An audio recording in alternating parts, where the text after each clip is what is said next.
افراد مسلح ناشناس دوشنبه شب با ورود به منزل محمد موسی 4 عضو این خانواده را به قتل رسانده و سپس از محل فرار کردند. اما نیروهای کشفی و امنیتی با قاطعیت این رویداد را بررسی کرده و در نتیجه تلاش‌هایشان عاملان این جنایت را در کمتر از 48 ساعت بازداشت کردند. صورت مخکې چې د سرک په سیمه کې کومه پیښه رامنځته سوې وه چې 4 کسان د موږ تاسو هیوادوال په شهادت باندې رسېدلي وو. د هغو مجرمین الحمدلله د امنیتي او استخباراتي ارګانونو خوا نه ونیول سو او کوم مجرمین چې نیول سوي دي دغو په خپلو جرمو باندې اعتراف کړی ده. در همین حال افراد بازداشت شده انگیزه این جنایت را سرقت پول و اموال خانه محمد موسی عنوان کرده و به قتل 4 عضو این خانواده اعتراف کردند. اول ما خودت انداختم، بازا پسر ما خودت انداخت، در خانه که در میولی که تا شدیم و در نظر که این چی کردیم محکم بود. در شیشه تک تک زد، کمت شناختم.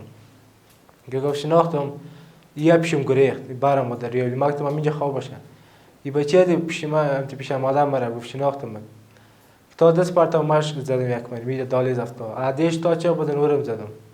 بعد از فکر برم آدم آغاشون چه مزه اون دیگه برم ورم زدم. دی ویل وای راځه دلته طلا ده د سره وای د مال خرڅ کړی د پیسې دی سره وای راځه د سره لاړ شو وای راوای خلو پیسې وای پیسې زه راخلم نور تخلاص وای زه بیا تا در کومه. از سوی هم باشندگان ولایت لوگر با قدردانی از اقدام سریع نیروهای کشفی و امنیتی خواستار تطبیق مجازات بالای عاملان این رویداد شدند. هغه د خدای فیصله غواړو، د خدای قانون غواړو. دغه سړی چې اوس یې د کور ته ګوري، پرون ماښام یې د دروازه ورسو موږ ټول ورته زړل. امنیتي ځواکونه یې پرچه رالیږلې چې د چی ورک نشي. زه دلته ولاړم، هغه لورکۍ له دې کوره وته دروازې ته قلف ورولې. د قتل عام سوی، د قتل عام موږ اورېدلي وو خو لیدلی یم نه و.